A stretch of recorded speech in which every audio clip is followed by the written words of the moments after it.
bagong pananaw. Sa mapagpalayang umaga Pilipinas, Diyos marhay na aldaw Bicolandia. Welcome po sa isa na namang umatikabo at hitik na hitik sa impormasyong talakayan sa pagsasaka. Ang ating kaugnay School on the Air on Organic Agriculture dito po sa probinsya ng Camarines Norte, the gateway to Bicolandia.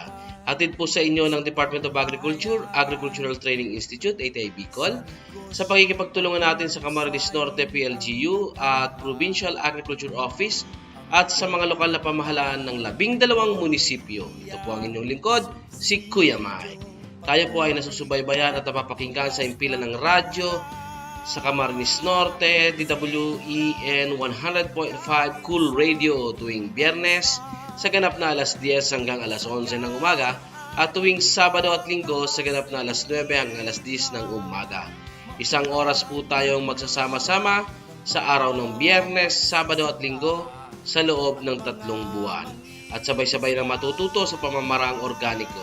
Gandang buhay po sa ating 500 farmer enrollees at syempre ang kanilang mga SOA coordinators na nanggaling sa 12 munisipyo dito po sa lalawigan ng Camarines Norte. Magandang araw bayan ng Basod, Kapalonga, Daet, Jose Panganiban, Labo, Mercedes, Paracale, San Lorenzo, San Vicente, Santa Elena, Talisay at Binsons. Ngayon pa lang po ay taus-puso na kami nagpapasalamat sa inyong pagsuporta at pagpapahalaga sa mga adhikain ng kagawaran ng pagsasaka. Tayo rin po ay nasusubaybayan via YouTube. Just follow us on our official account, ATI Bicol, #Sarabay Channel at FB page ng ATI Bicol at syempre sa FB page din ng DWEN 100.5 FM, ang ating partner radio station dito sa probinsya ng Camarines Norte. Okay, so ngayong araw po ay atin na pong ipagpapatuloy ang paksang Raising Organic Chicken.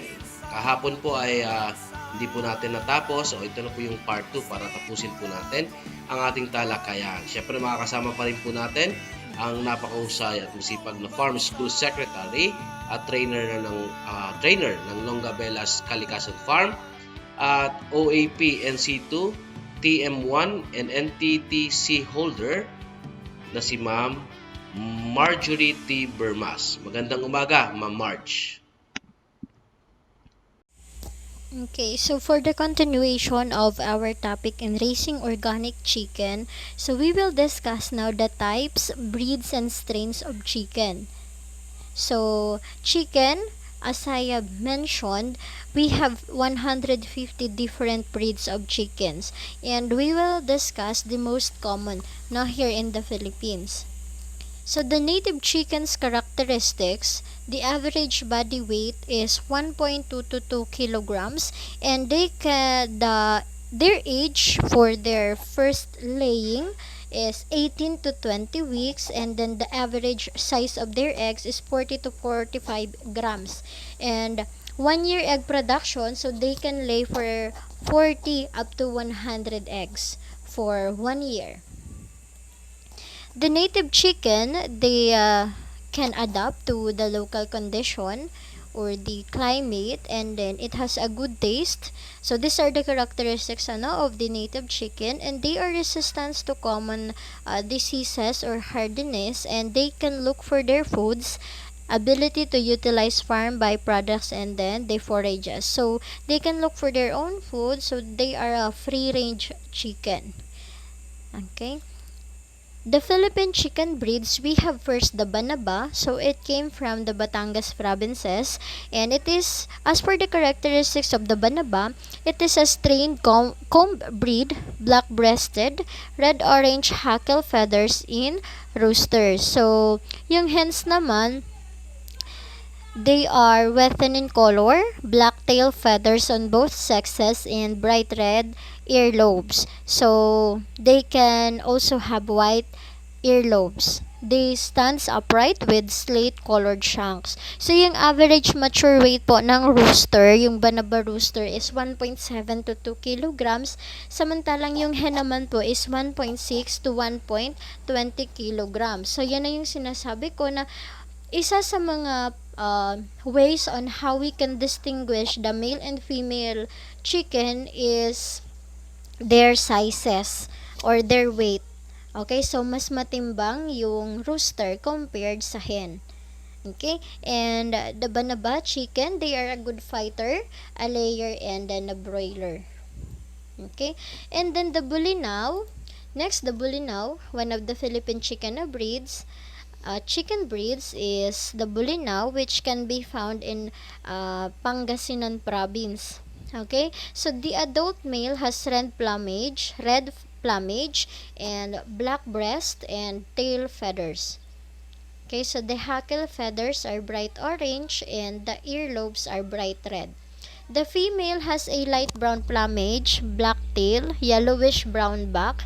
The earlobes are usually white and the feet are slightly slate. Okay, so the roosters, they are popularly raised for cockfighting. Okay, so or for pangsabong. That is their purpose. No, so inaalagaan sila merely for entertainment. So maganda yung kanilang fighting characteristics. So that is the Bulinaw. And we also have the Darag. So this comes from Iloilo, Panay, Negros, and Guimaras Island. So the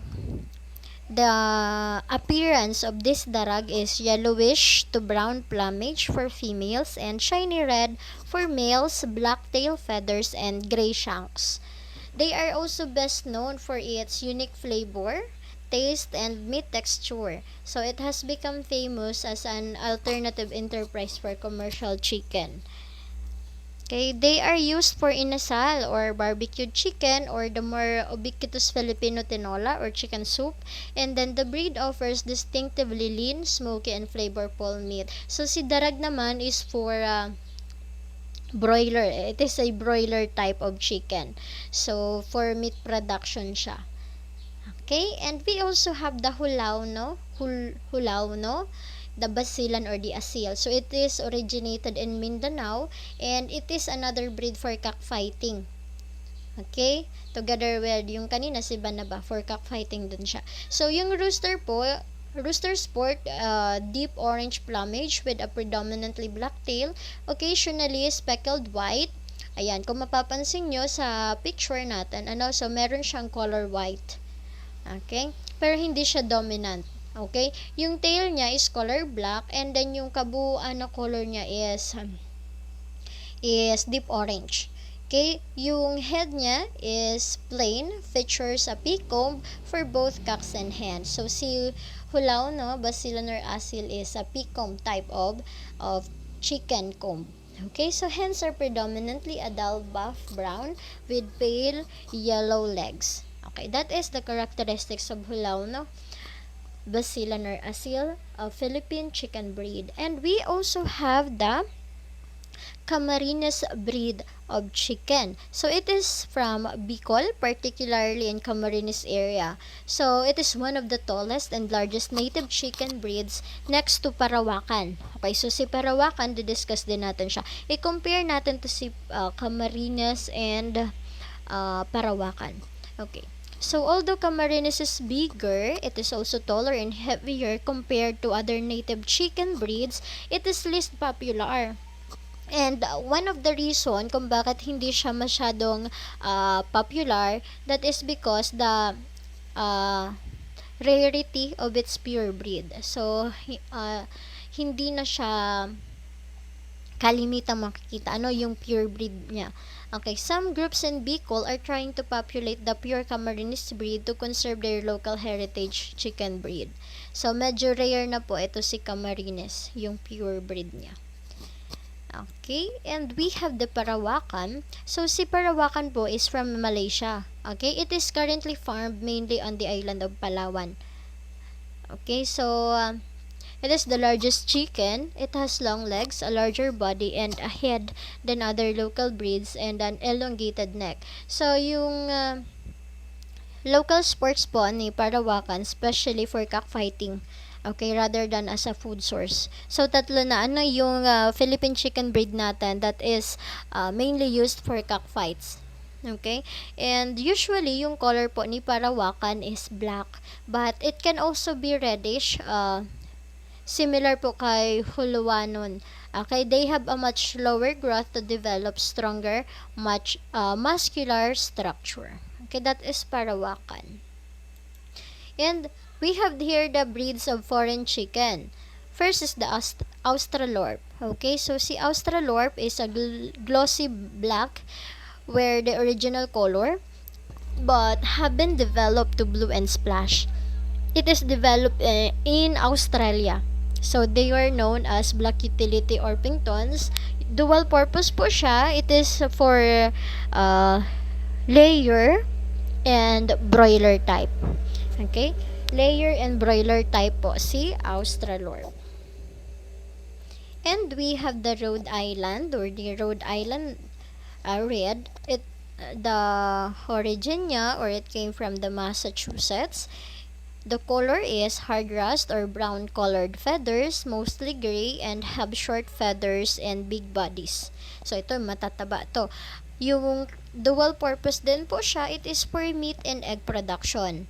Okay? Indeed, this is the best laying type of chicken. So kaya niya pong mangitlog ng 250 to 300 brown large eggs for a year. Okay, yan si Rhode Island Red. And we have the White Leghorn. So, ang origin ni White Leghorn is from Italy, Livorno, Italy to be specific. And it is popularly known as the 45-day-old chicken. So, si White Leghorn po, yung tinatawag natin na 45 days chicken. So, si Leghorns, they are good layers but non-seaters. They are broiler and layer type, dual purpose din siya. And then, they are a good layer of white eggs, laying an average of 280 per year and sometimes 300 to 320 eggs per year. Okay? With three colors, pwedeng white, black, and brown. So, commonly, yung nakikita natin na 45-day-old na chicken, they are color white.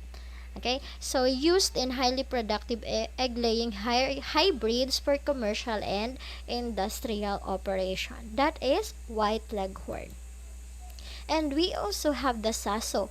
Okay, si Saso, ang origin niya naman is from Southeast Asia, or sa France. Okay, so yung color niya, brown to light brown feathers and plump and short bodies, rarely flies. They are often grounded. Now they are tasty and tender meat, and then it is also a broiler and layer type, dual type din siya. So pwedeng mangitlog and pwede din for meat production. And then we have the Chinese chicken or the ulikba. So, it is a broiler type. Okay, si Chinese chicken, broiler type siya, no? It is mainly used for meat production. They are highly expensive. The price ranges from 1,000 pesos per kilogram. Okay, so the Chinese believe that its meat has medicinal properties. They has a white feathers, but meat and bones are all black. Okay, so eto si Chinese chicken, ang color ng kanyang meat or karne ay color white, pero yung kanyang bones are all black. That is why Chinese believes na yung kanyang meat has medicinal properties and they are short and puffy bodies. Okay, so those are the most common breeds of chicken here in the Philippines. So the Philippine chicken breed and then the breeds of foreign chicken. Okay, so in organic chicken farming, it means sustainability. How can we say that organic farming is sustainable? Okay, because we can eat all the food waste and scraps, the chicken can eat all the food waste and scraps from your cooking, including the vegetable peels, the stalk, and grains, because organic chicken farming is a free-range farming. Okay, so it helped to clean out the pasture in your background by eating bugs, grubs, snails, and so on. So, hindi na kayo mamumroblema sa pag-feeds niya compared kay commercial chicken farming. Okay, kay commercial chicken farming, mas mataas yung cost of production, lalong-lalo na pagdating sa feeds. Okay, dito kay organic, so no worries sa pagkain niya. Kasi they are organic and they can eat any scraps or food waste. Okay? And we also have these things to consider when we want to start organic chicken farm. Okay?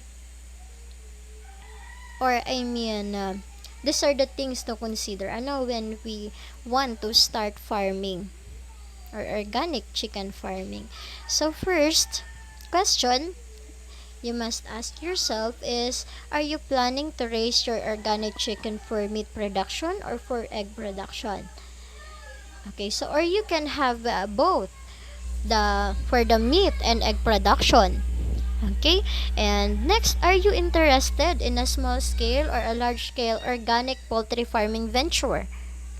Okay, that is also one of the considerations. Kung small scale ka lang ba or you want to the large scale. And then, are you planning for intensive commercial organic chicken venture or simply a small scale to supplement your protein need? So ito naman, this is not necessarily because we are promoting organic. So maybe we can say here na for intensive organic farming. Okay? And also we must consider this five five factors.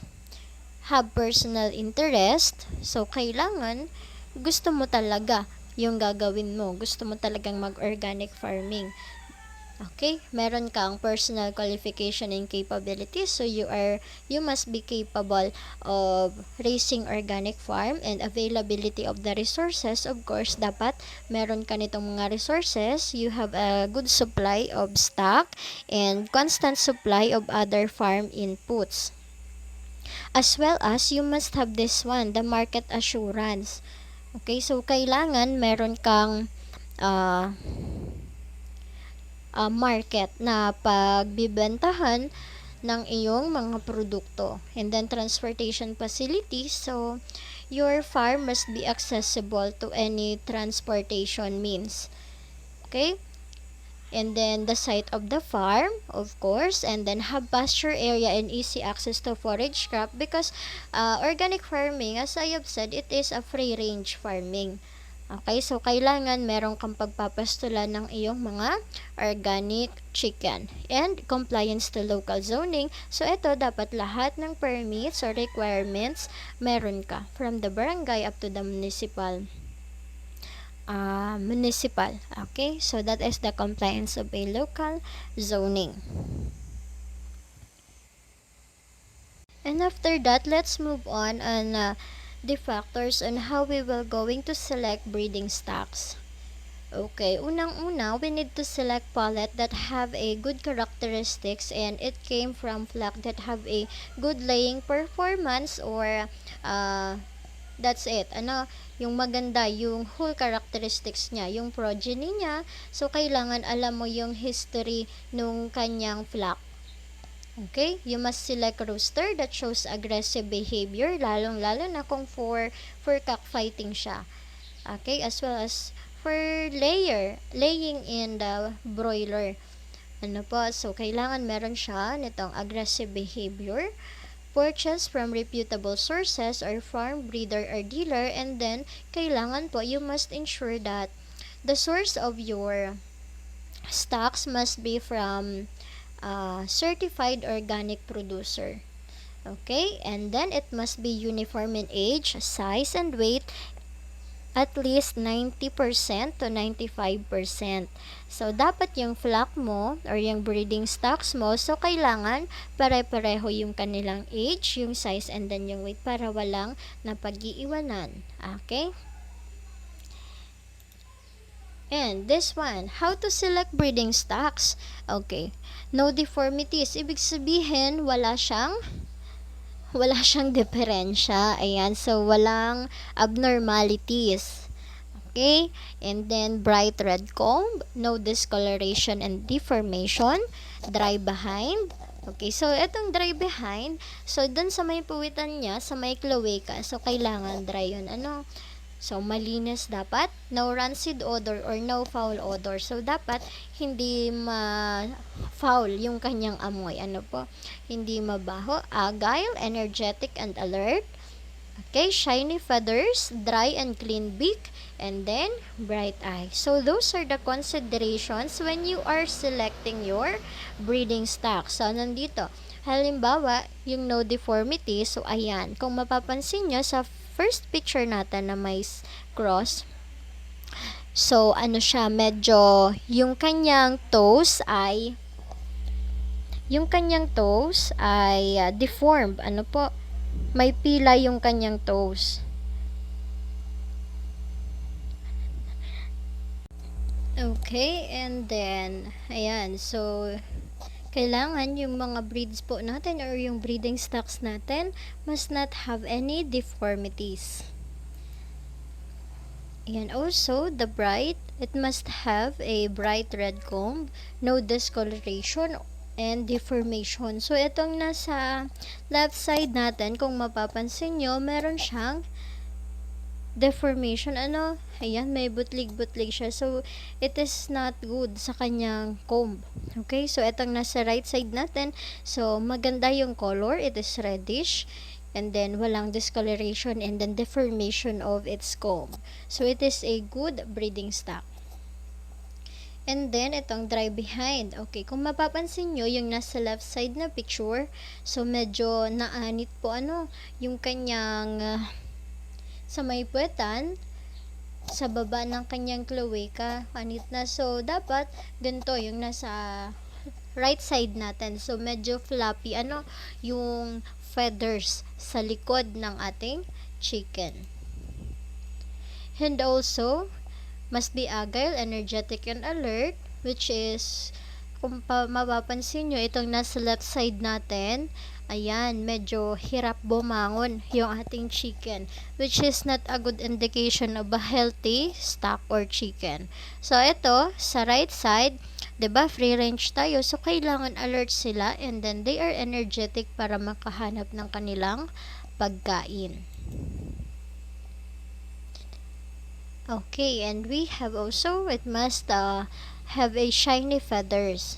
Okay, yung nasa left side, tingnan nyo yung itsura ng chicken. So, nakakaawa naman yung chicken na to. So, halos naubos na yung kanyang balahibo sa may neck part and then sa kanyang breast. Okay, so itong nasa right side is a good stock. And then, it must have a dry and clean beak. Yung nasa right side natin, ayan, maganda yung kanyang beak. While itong nasa left side natin, parang na-dislocate. Na-dislocate yung kanyang beak or yung beak niya is broken. So, hindi siya magandang stock po. And we have must have a bright eyes.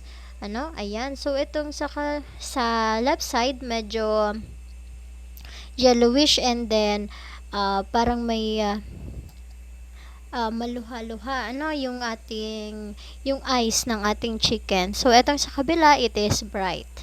Okay? And signs of healthy chicks, ito, sa mga day-old chicks, must healthy, vigor, and clear hatch, dry, floppy feathers, energetic, alert, and playful, and has bright eyes and well-held navel, or yung kanyang puso, dapat magaling na hindi yung wet. Okay? Kailangan dry yung kanyang navel. And must have a smooth leg scale, perfectly aligned beak, no crossed toes or crooked legs, vent and surround feathers are clean and clear poop, and not less than 40 grams.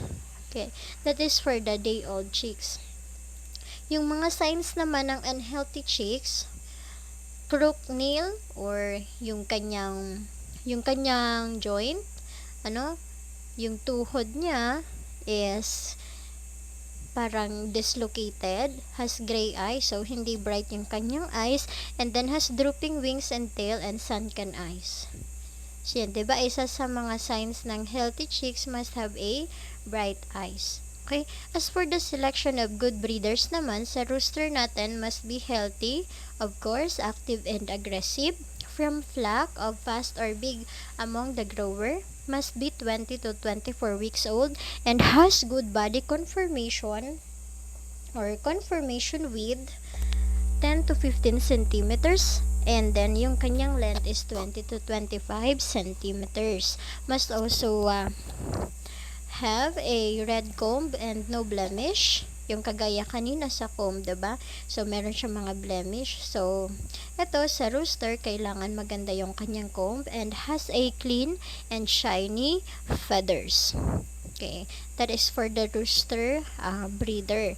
And as for the hen, must also be healthy and active, good laying ability, up to 15 eggs and up, 18 to 20 weeks old. The comb must be big and clean, and then has a good mothering ability. So, isa sa mga factors on how you will measure this good mothering ability, meron siyang 90% hatched eggs.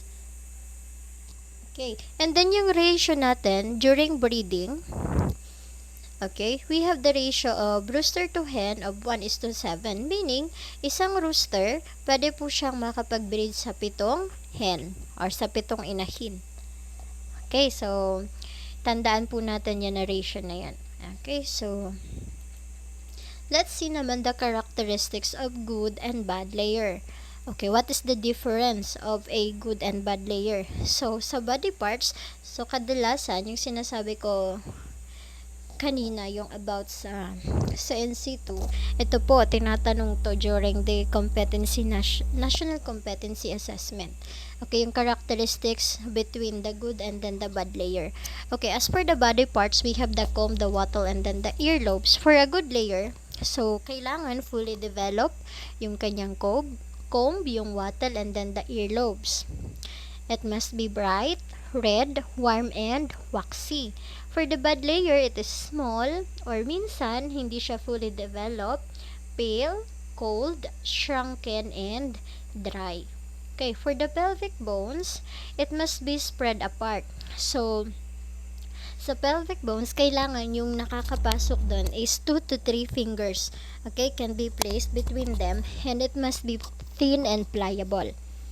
Okay, yung bad layer naman, close together, only 1 finger can be placed between them, and then it is thick and hard. Okay, we also have the vent. It must be large or moist, dilated most, and oval shaped. That is the vent, and for the bad layer, it is small, dry, and puckered, and then round yung kanyang shape. Okay, as for the abdomen, or it is soft with thin skin and expanded. For the bad layer, hard with thick skin and compacted. Okay, and then for the span, or the span is the distance between the end keel and then the breastbone and then the end of the pelvic bone. So it must be about 3 to 4 fingers in width, and then kapag bad layer naman, so about only 2 fingers lang po yung kanyang width. Okay, so for the pigmentation, ito naman yung yellow beak and shank. So, yung sa beak yan, makikita, and then yung sa shank, yung may scales. Okay, sa lower part ng legs ng ating chicken. So, yung color ng good layer must be bleach or white after several months of production, and then yung bad layer naman, it remains yellow even after several months in the laying pen. So, those are the difference between the good and bad layer. Okay, the characteristics, or their characteristics. And we have the culling perimeter. So, let's define first the culling. What is culling? Okay, culling is the removal of unprofitable or unproductive birds from the flock. Okay, the undesirable are those that are sick, non-laying, and poor producers. And it is necessary to maintain the efficiency of the flock. Pag sinabi natin culling, aalisin natin yung mga unproductive, yung may mga deformities, yung unhealthy na chicken or chicks dun sa flock. Okay, kasi maaaring mahawa pa yung ibang chicken, lalo na yung may mga sakit.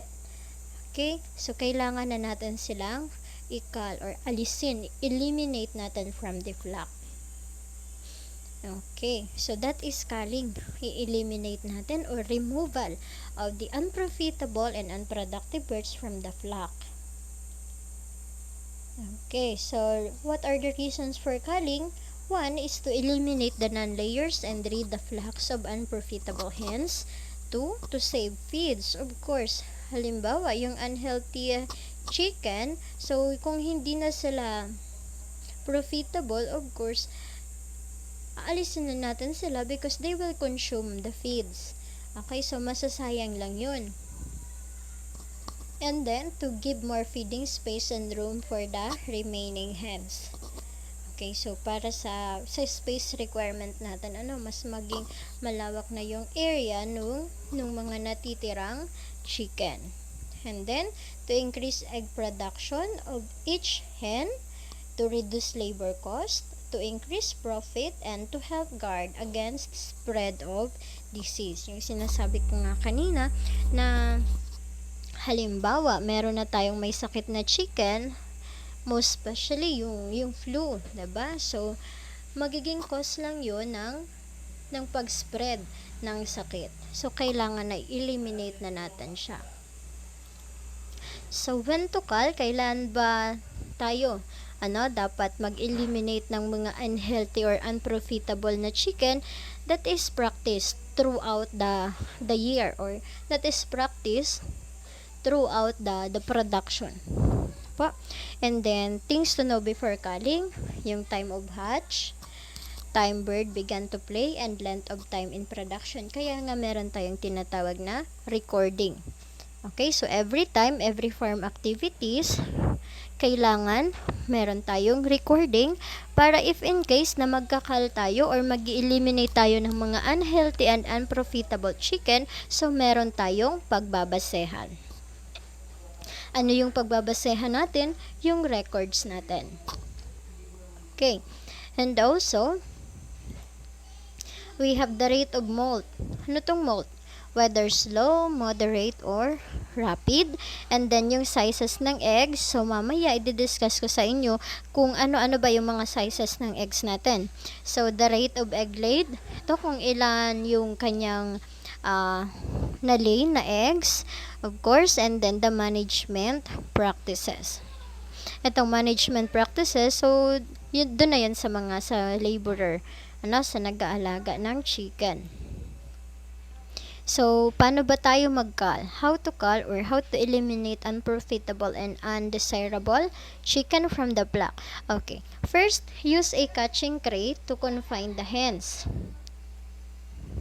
Okay, so itong crate, gagamitin natin siya for confining or kung i-eliminate na natin yung chicken, so we will be using a crate, okay, para ma-confine yung hens, and then set the crate in front of the door used by the hens and drive them into the crate.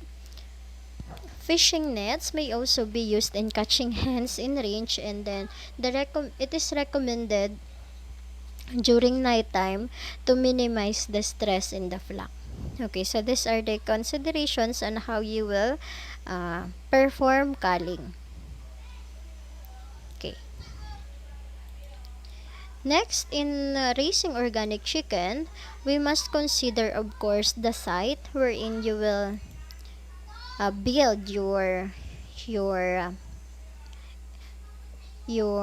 poultry farm.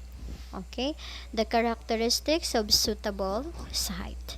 Okay, first is the topography of the land. So the land must be located on the highest point to prevent flooding inside. Okay, so it must be safe from predators like rats, cats, dogs, and ants, birds, and snake.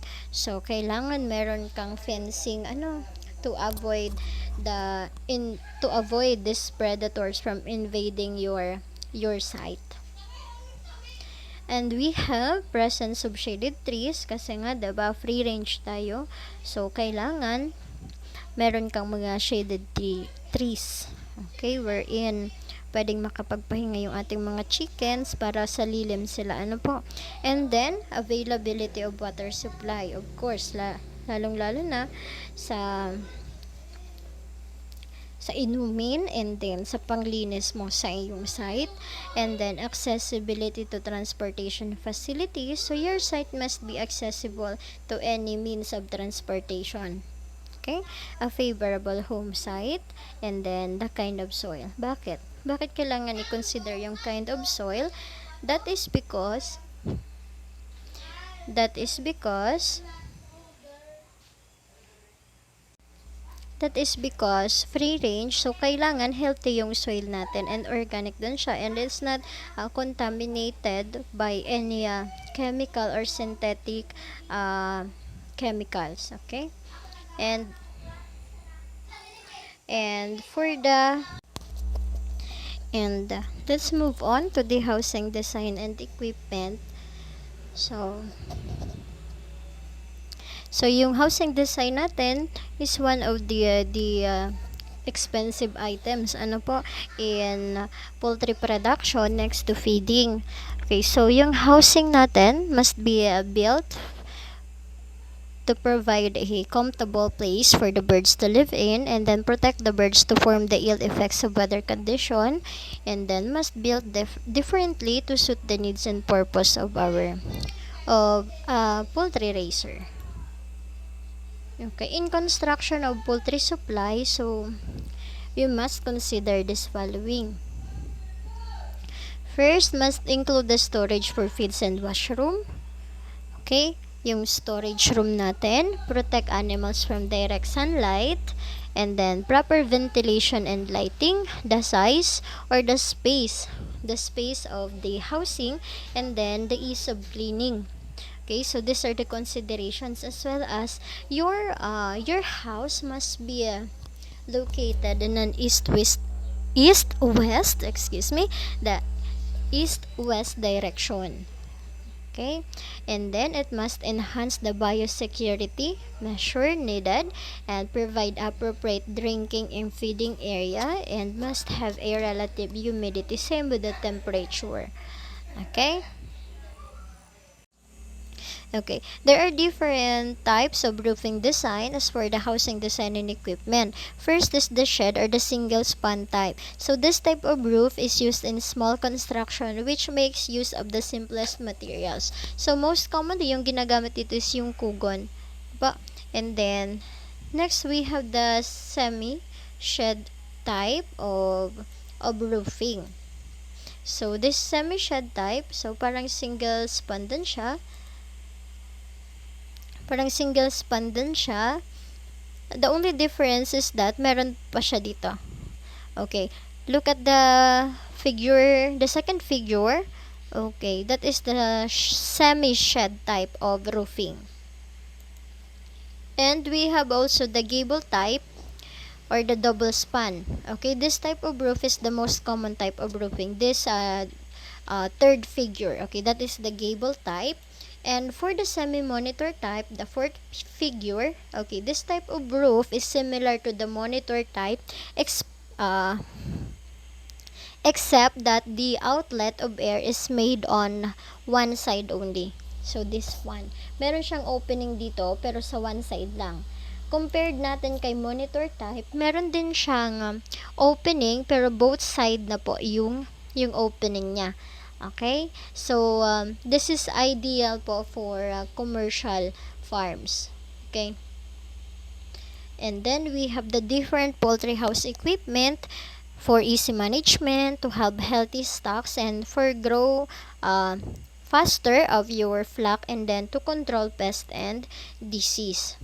Okay, so the different equipment we have the purchase, which is 0.15 meter per bird, the nest 10 to 14 inches square, and then feeding troughs 10 birds per feeder, and then the drinking troughs, so 10 birds per water, that is for small basin, and then the feed bins. Okay, those are the equipment.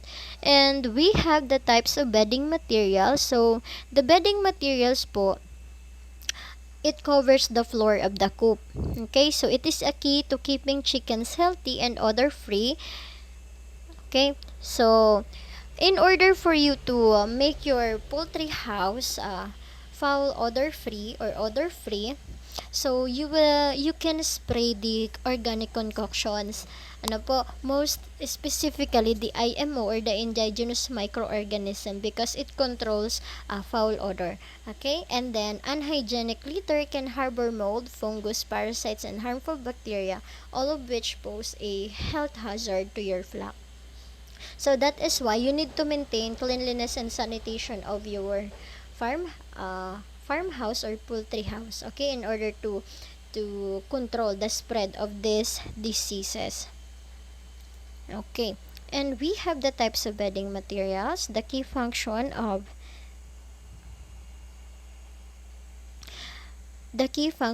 litter are to first to absorb moisture from droppings and water spillage from drinkers, and then prevent odor buildup, particularly ammonia, which can cause damage to the respiratory system if level become too concentrated, and to make cleaning easier.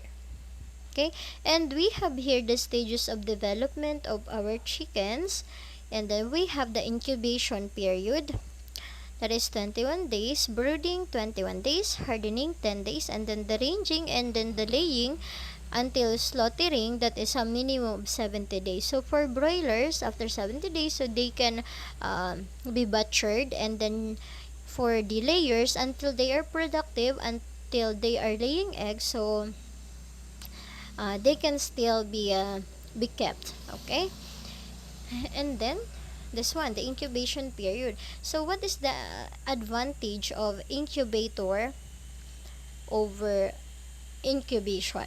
Okay, so first is the uniformity of the sizes of the chicks. Many crossbreed chickens do not brood, and then to maximize productivity of egg laying eggs. Okay, so egg incubation is the artificial incubation is preferred over the natural incubation. Okay, so the natural incubation, this is yung sa inahin na po, yung nililimlima ng inahin, and then yung artificial incubation using incubator. Okay, chicken egg hatches in 21 days, and then the temperature in the incubator ranges from 37.5 to 37.8 degrees Celsius, and then the eggs needs to turn every 4 hours for equal distribution of heat. Okay, that is incubation, and this one is the incubator. Okay, during incubation, you will encounter this one, the candling.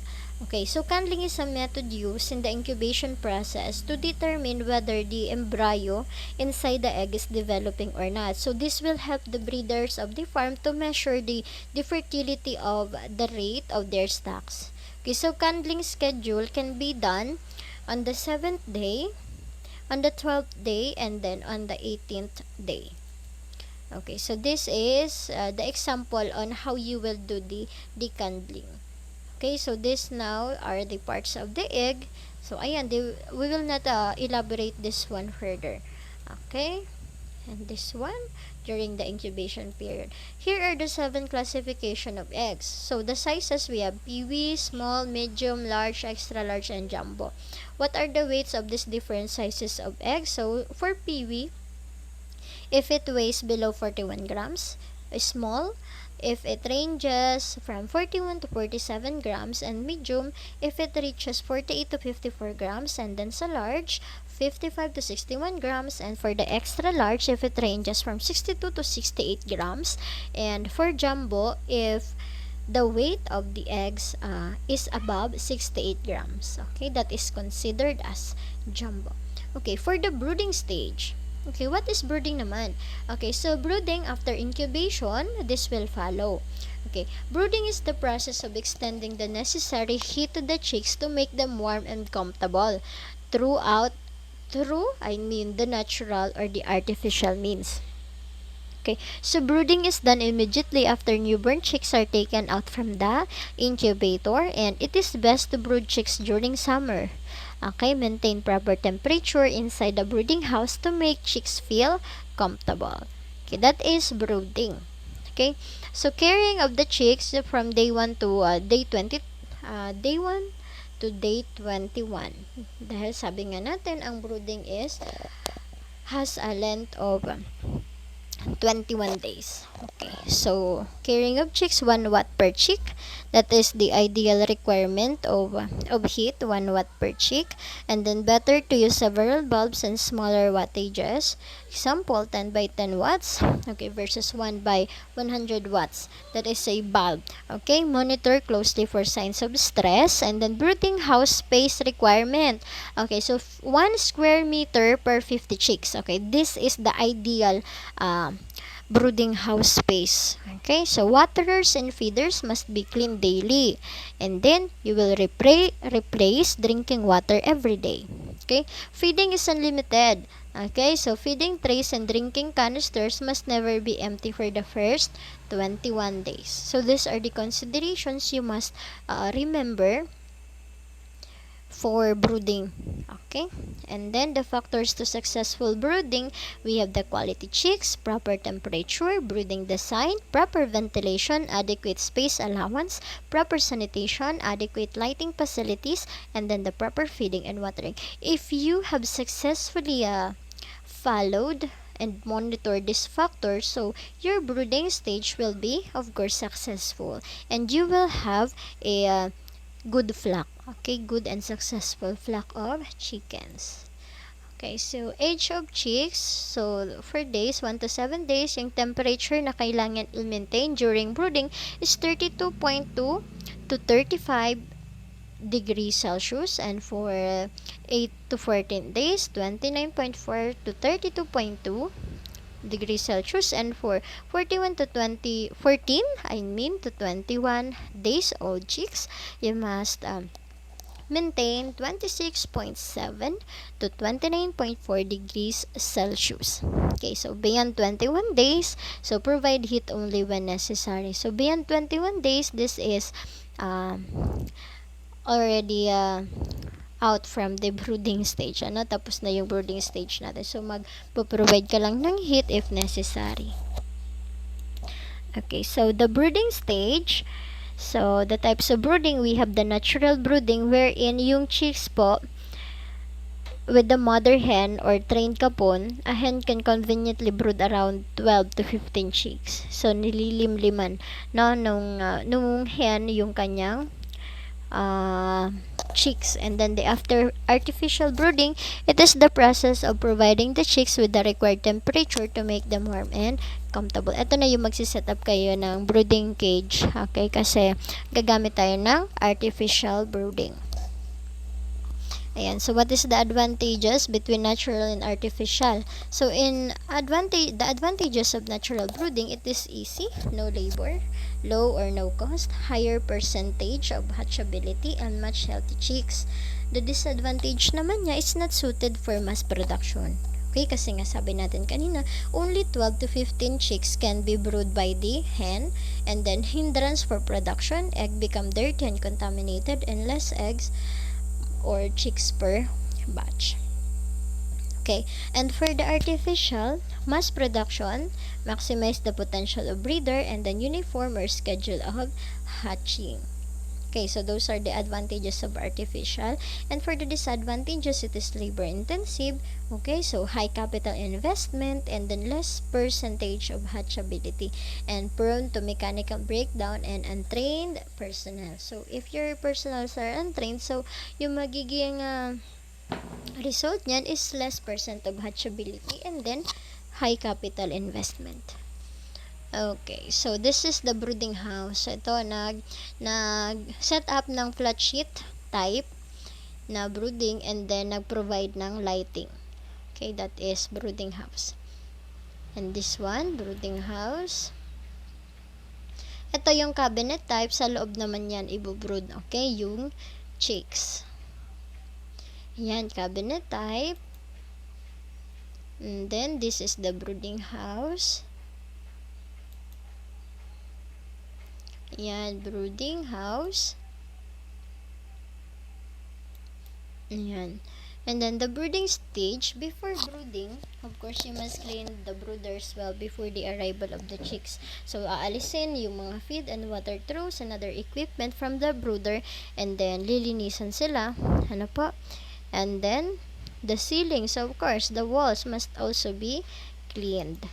And then, make a trial run of the brooder 1 week before the arrival of the chicks. So, i-check po yung heat regulating system kung gumagana, and then buy in advance spare parts of that may be needed later. So, yan, magda-dry run muna, tetestingin muna yung mga equipment if gumagana siya. And then, check if the air circulates properly in the brooder house. Use liter which readily absorb water or moisture like newspaper, wood chips, and dry sal. Okay, so these are the liter or the floor liter that can be used. Okay, the setup waterer, feeder, and brooding lamp before the arrival of the chicks, and then make the brooder rat and lizard proof. Okay, so dapat walang mga predators na makakapasok po sa brooder. Okay, and then allow adequate floor space for chicks. So meron tayong specific na na floor requirement, which is ilan nga yung floor requirement natin for brooding? That is, the space requirement for brooding is 1 square meter. 1 square meter per 50 na chicks. Okay, so that is the space requirement, 1 meter per chick. Okay, so in setting up brooder, the materials needed are any available materials for chick guard. Okay, pada yun kanina, yung nakita nyo yung GI sheet, watering throw, feeding throw, litter materials, the rice hull or sawdust, old newspaper. Ito na yung litter materials natin, and then the brooding light or the source of heat. And on how to set up a brooder, decide how many chicks will be brood, compute for the total space requirement, and then set up chick guard, and then place at least 2 layers of old newspaper to cover the entire area covered by the chick guard. Okay, and then ipupur na natin yung litter materials natin, which are the rice hull and then the sawdust, for about 1 to 2 inches thick. And then next, place watering and feeding throw enough for the stock, and then set up the source of heat. Okay, what are the sources of heat for artificial brooding? We have the electricity. So it is the common source of heat po in big brooders that accommodates a large number of chicks. So this type of artificial brooder is seldom used because it is laborious. So the charcoal and rice hull or wood type na liter. Okay, I mean source of heat, sorry. Ayan. And also we have the kerosene lamp. So this is used for any limited number of chicks. Okay, if a kerosene brooder is used, so be sure to provide adequate ventilation because they produce more carbon dioxide. And the litter floor for brooding, so the litter materials used to cover the floor may include rice hull, wood shavings, and sawdust. So the litter should be changed regularly po, to avoid the spread of diseases. And then it must be elevated where slat brooding. So the chicks kept in elevated pens with floors made of wire mesh or wooden bamboo or slats. Okay, and other requirements and conditions in brooding. So the temperature po should range from 90 to 95 degrees Fahrenheit and is gradually reduced weekly until the chicks are finally able to live without heat and are transferred to the growing pen. So I have already mentioned this heat requirement or the temperature requirement of the chicks, and then the low temperature. So behavior of chicks from different temperature. Kapag low yung temperature na pinoprovide po natin during brooding sa ating mga chicks, ang tendency po ng chicks, they huddle to each other. Okay, they stay together near the source of heat and chicks pile on top of the other. Okay, so kapag mababa pa yung temperature, ito yung nangyayari. So ano yung maaaring maging resulta nito? So may mga mamamatay po. Okay. Kasi nga, they will pile on top of the other chicks. So, yung mortality rate naman dito yung papasok. Okay? And then, kapag masyado namang mataas yung temperature, ang tendency ng mga chicks, they will move away from the source of heat. They will spread their wings and drink a lot of water. Okay? And then, kapag tama yung temperature na provide natin sa ating mga chicks, the chicks are more or less evenly scattered in the brooding area and doing varied activities such as feeding and playing. Okay, so kaya dapat dun tayo sa right temperature in order to avoid mortality ng ating mga chicks. So this one is the figure. Kapag temperature is too high, masyadong malayo po yung ating mga chicks. Nandun na sila sa gilid ng ating brooding area. And then kapag yung temperature ay correct, the chicks are evenly spread. And then the noise level signify contentment. Okay? So kapag yung temperature naman ay masyadong mababa, so ayan yung tendency. Nagkukumpulan yung mga chicks natin doon sa near the source of heat. Okay? And then yung draft naman, distribution requires investigation influenced by draft. So uneven light distribution and then external noises. Okay, nandun lang sila sa isang sulok. So kailangan malaman nyo kung ano ba yung reason why the chicks huddles on only one side of the brooding area. Okay, and then the brooding stage, the other requirement is the humidity. So pag sinabi natin humidity, this is the condition of air in the of the air moisture in the brooder. And then the ventilation, so this results in lack of oxygen and the accumulation of carbon monoxide, which may weaken the birds or even cause death. Okay. And then the space requirements, so space which is bigger than what is necessary will increase housing cost per chick. And then on the other hand, providing your chick with very limited space will result in most or more outbreaks of disease and slow feathering. So dapat masusunod natin yung ideal space requirement ng ating mga chicks. So, sa lighting program naman natin, so light control is valuable tool to control sexual maturity and to ensure maximum egg production and egg size. Okay? For the first 2 weeks of brooding, yung chicks nyo should be light throughout the day. For the first 2 weeks, ibig sabihin, 14 days after hatching, so kailangan 24 hours po nakabukas yung ilaw. Okay, or throughout the day. So, next, artificial light should be switched off 30 minutes after sunrise and switch on 30 minutes before sunset. Okay, throughout the day lang po, hindi 24 hours. Okay, so why is lighting management necessary to layers? Affect egg production. It increases light in chicken houses that stimulates the birds to mature.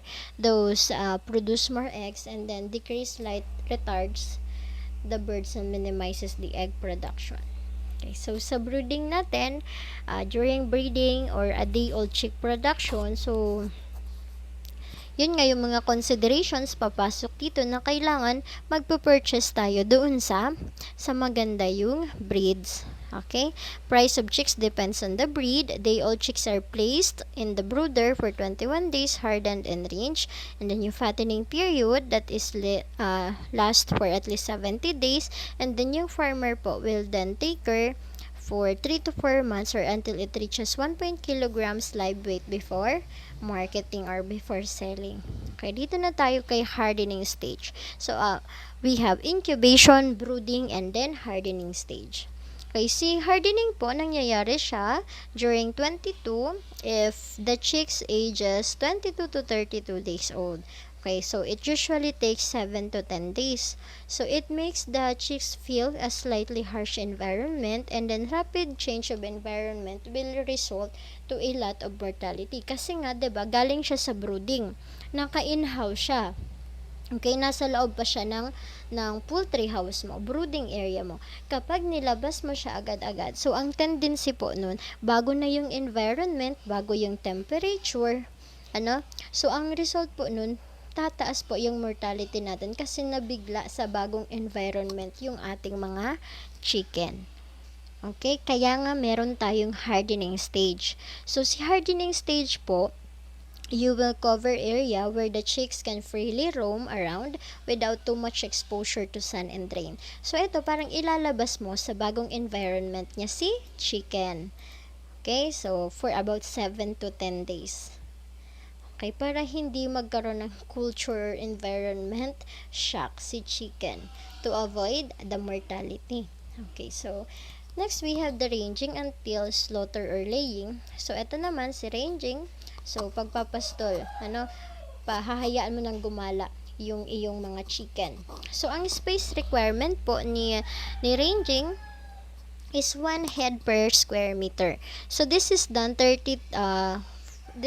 for about day 32 until slaughter, or the 70 days, okay, or 70 days. So let the chicks freely range in open air, eating fresh grass, insects, and earthworms. Okay, so yan. Ipapastol, hayaan mo lang yung iyong mga chicken gumala sa labas. Okay, so maintain mixing EMAS. EMAS, it is the effective microorganism activated syrup, or yan. EMAS, this is mixed in the drinking water.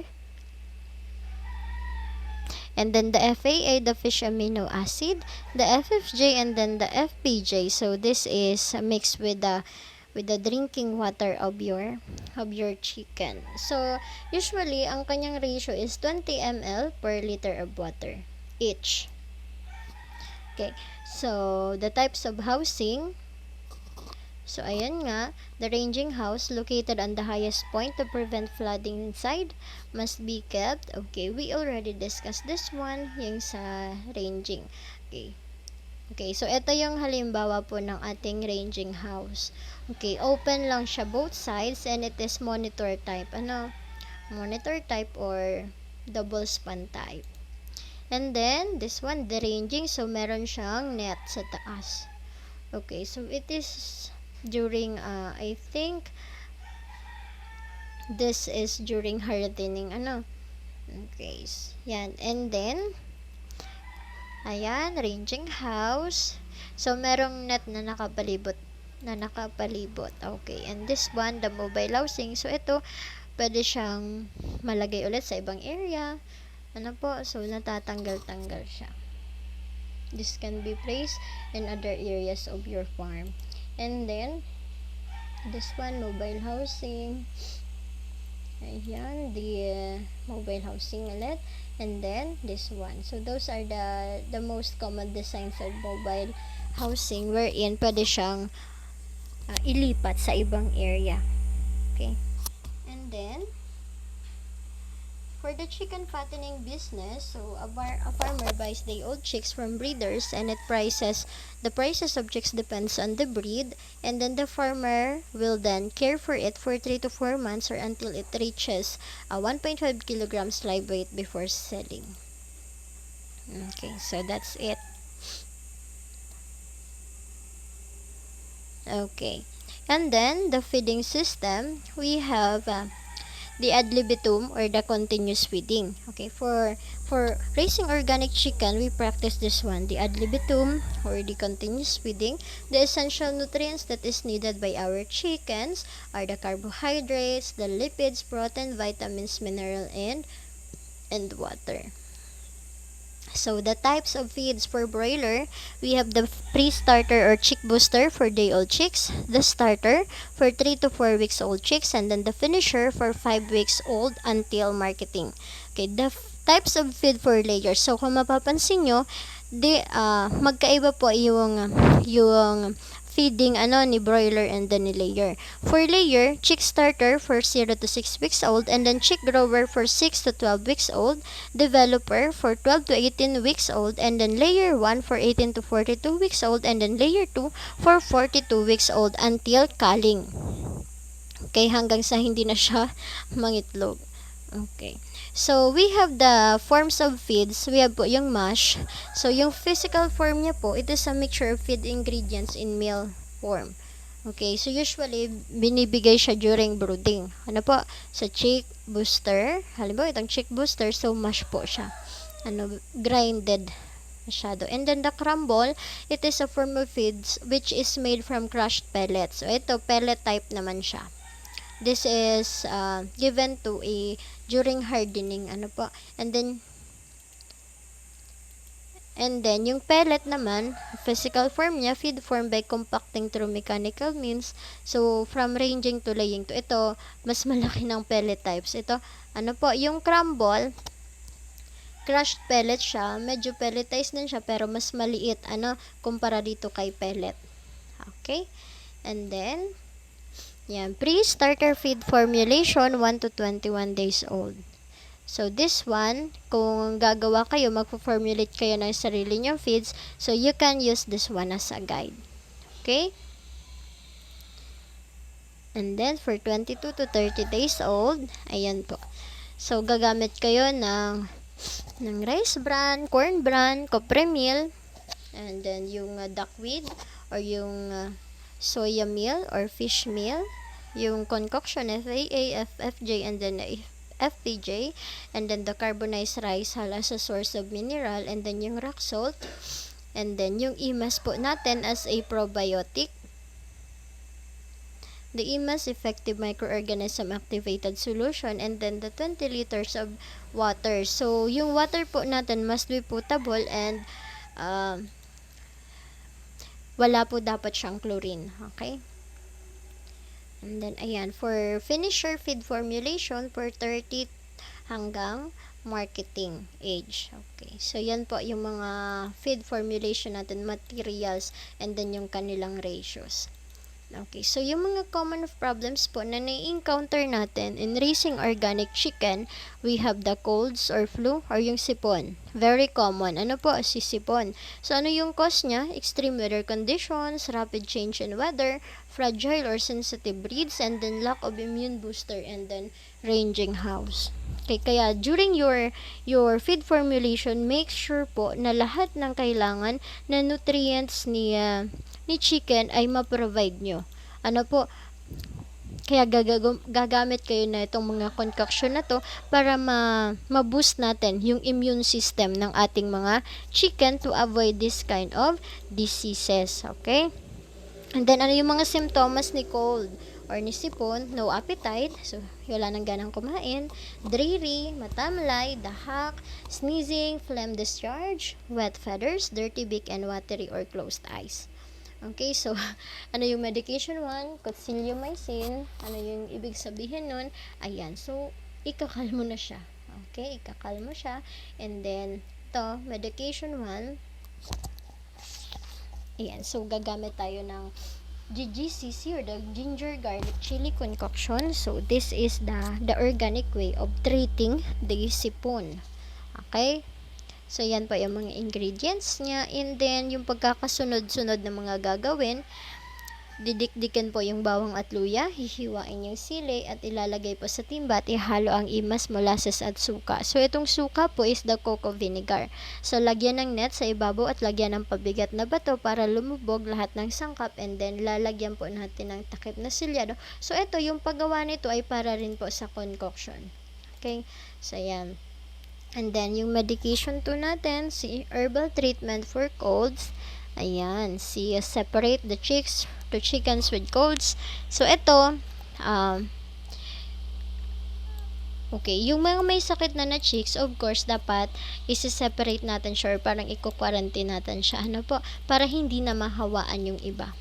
Okay, so this is the medication 2, yung herbal treatment natin dun sa chick natin na may sipon. Okay, so dito tayo kay cannibalism. So, yung flu po, that is the most common na na-encounter natin sa organic chicken natin. Okay, dito tayo kay cannibalism. Ano naman itong cannibalism? So, ito, yung kinakain na ng ibang manok, yung kapwa nila manok. Okay, ano yung cause niya? Low feeding rations. Kulang yung binibigay mong pagkain. That is why, kakainin na lang nila yung kanilang kapwa manok. Bakit? Kasi akala nila pagkain din yun. Or hunger, breed of chicken. Okay, and then yung mga wounds. Okay? And that is the causes of cannibalism. And then yung mga symptoms po, enlarged wounds, intestine or entrails coming out of the vent. Ayan, diseased chickens or chicks, and then feather loss. Okay, yan si cannibalism. Tigpaparatuka kang ibang manok. Ayan, and then the feeding system. So, ayan, in case of disease outbreak, what steps should be taken? So, implement natin yung biosecurity measures sa ating farm. Okay? Mag-apply tayo ng mga concoctions like the IMO, the IMAS, or the EM, effective microorganism, and then the labs or the lactic acid bacteria serum. And then, i-isolate natin or i-quarantine natin yung mga affected chickens. give natural remedies and other medication program kagaya ng prinisan ko kanina, yung mga medication 1, medication 2. So, yun yung gagawin natin, and then magkukonsulta tayo sa veterinarian and treat with natural inputs. Okay, dahil nga organic tayo, so we will not tolerate using any synthetic based chemicals. Diba? And then, for the feeding system pa rin, in case of cannibalism in your stock, so what are the necessary steps should be taken to prevent more casualties? Okay, paano natin may iwasan na magkaroon pa ng maraming casualties or mortalities? Okay, unang-una, identify muna natin yung cause. Bakit kaya nagkakaroon ng cannibalism? Bakit kaya kinakain ng ibang manok yung iba pang mga manok? Okay, so cause of identify the cause. Next, review the feeding program. O baka naman kukunti yung binibigay mong ratio ng pagkain or ng feeds. Baka dun sa free range area nila wala na silang makain. Okay? Provide right quantity of feed rations. Ayan, so after checking, reviewing the feeding program, so dadagdagan mo na aayusin mo na yung feeding rations, and then next is the debeaking. So ito naman si debeaking. Ito yung pinuputulan yung beak ng ating chicks. Okay. So what are the space requirements for brooding and ranging stage? So for brooding, 50 chicks per square meter, and then for ranging, 1 square foot per 1 chicken, and then 1 square meter per 10 chicken. Okay. So ito, common questions. If sudden drop of egg product occur, what action would you take? So, unang-una pa rin, investigate and determine the cause. And then, implement full biosecurity measures in the farm. And then, review pa rin the feed mixing and the feeding programs. Okay, and then, how would you implement a waste management program? So, unang-una, identify and segregate po the waste, the biodegradable or the non-biodegradable, and then the recyclable, and then, i-dispose natin siya properly. Okay, and that's it for raising organic chicken. Thank you so much. Yan, maraming salamat Ma'am Marge ng Longabelas Kalikasan Farm ng Anislag, Albay. Okay. Salamat din po sa pagpayag kay Sir Marlon Longabela, ang may-ari po ng Longabelas Kalikasan Farm ng Anislag, Albay, sa pagtalakay regarding sa raising organic chicken po. Okay?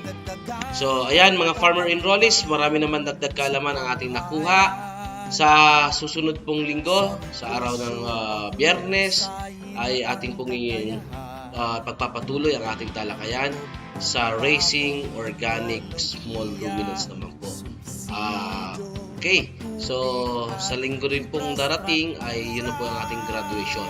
So last topic na po natin ang ating pag-uusapan, yung ating raising organic small ruminants, Biyernes po at Sabado. At sa araw ng linggo po ay yun na po ang ating virtual graduation ceremony. Okay, so napakabilis po talaga ng oras. Maraming salamat sa DAPLGU ng Camarines Norte, OPAG, at ang 12 LGU ng Camarines Norte. Sa aming pong Center Director, Ma'am Elsa, ang aming pong Chief sa IS, Ma'am Prime, at nakasama po natin sa technical side si Kuya Chan at si Miss Joy din, ang aming admin staff ng IS. Maraming salamat po mga ating kaugnay sa pagsubaybay, pakikinig at panonood. Sa susunod po ulit na Biyernes, okay, sa Biyernes na darating ay 10 to 11 po tayo ng umaga. So same station pa rin ang ating pong susubaybayan. At ito po ang inyong lingkod, si Kuya Mike, na nag-iwan ng isang masaganang ani, mataas na kita mga kaugnay. Stay safe and stay healthy. Let food be your medicine and medicine be your food. Sa OA, we are all okay. Diyos mamalos po.